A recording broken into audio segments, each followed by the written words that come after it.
Hey YouTube, today I want to take a look at screwdrivers and try to talk about how they actually work and why they drive screws in so effectively. So let's get to it. Let's talk a little bit about screwdrivers. So there are many different types of screwdrivers, right? But the two most popular ones are your flat screwdriver, which is like this. It has a flat blade at the top of it, and a Phillips screwdriver, which is the one that most people use to hold something really securely because the head fits into a Phillips screw like so and could really lock in place to turn. But how does that actually work? How does that give mechanical advantage to drive this little screw in really tight? Let's take a look at it, okay? For this example, I'm gonna use this, I think there's a wood screw or a drywall screw, but I'm gonna use this as the example. When you're using a screwdriver like this, there are two types of forces involved to drive a screw like this into a piece of material like this. This is just a piece of wood, a piece of scrap wood I had laying around. When you're driving the screw in, there's the forward force going in this direction, and then there's the rotational force or the torque when you turn your wrist, right? We mainly use this forward force, this axial force, to actually get the screw caught into the wood or caught into the material for it to start going in.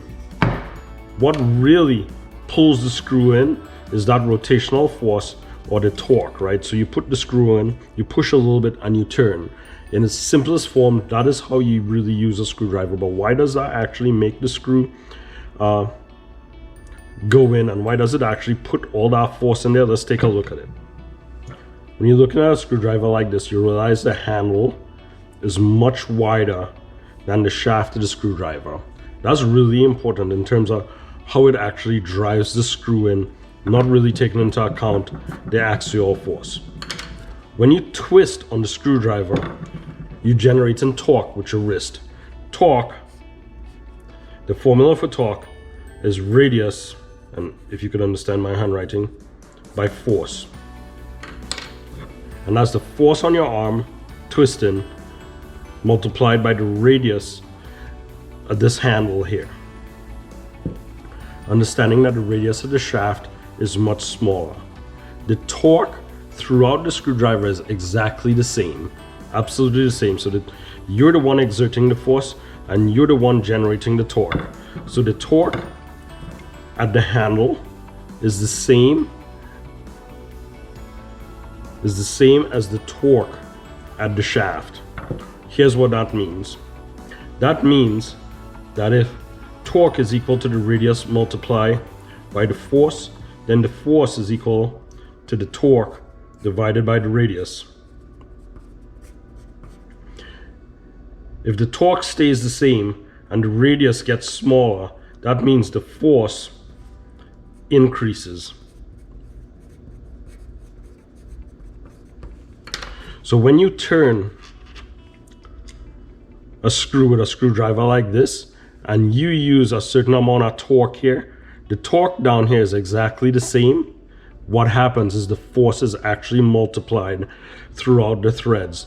Now if you remember on the last video that I did, because of the threads, because of the distance that the thread that the threads actually represent, you could use either a lower effort to move a load up, or you could move a heavier load with some more effort.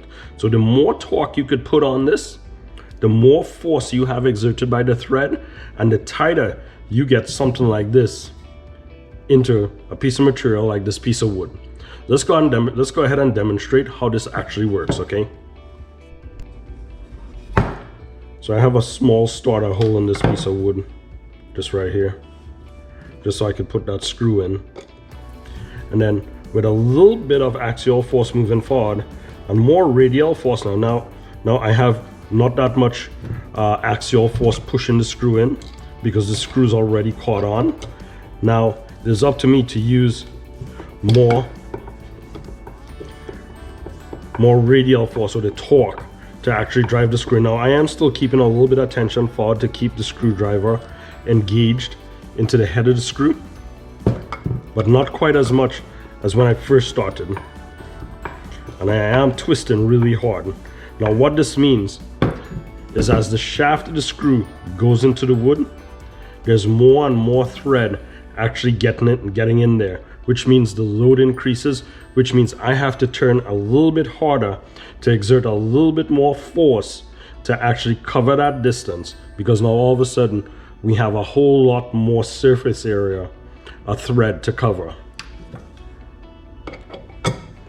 So pushing in just a little bit to keep the bit of the screwdriver engaged in the head of the screw, and the force and twisting, you can't see it but I could feel it, is increasing.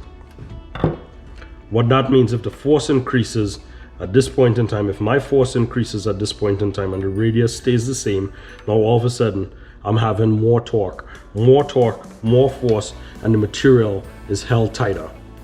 I hope that's a quick demonstration on how to use a screwdriver and how a screwdriver actually works to drive a screw into a piece of material. If you like this video, this is a quick video, please hit the subscribe button and we'll see you on the next one. God bless and have a great day.